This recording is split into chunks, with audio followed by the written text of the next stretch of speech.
গ্রামে চলে আসছি শহরে। তো গ্রামের রাস্তা দিয়ে হাঁটতেছি আর একটা ভিডিও করতেছি। ভিডিওটি কার কেমন লাগবে জানি না, ভিউটা কিন্তু আমার কাছে অসাধারণ। দেখেন, ধান কাটা হয়ে গেছে, এখন নতুন করে আবার ধানের চারা ফেলেছে।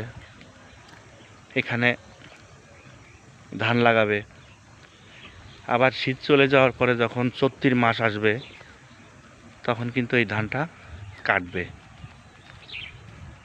তো হাঁটতেছি, কথা বলতেছি, আপনাদের সাথে জিনিসটা শেয়ার করতেছি। যার যেমন লাগে, অনেকের অনেক পছন্দ, সবার পছন্দ তো এক না। তা কমেন্টে জানাবেন কেমন হলো গ্রামের এই দৃশ্যটা।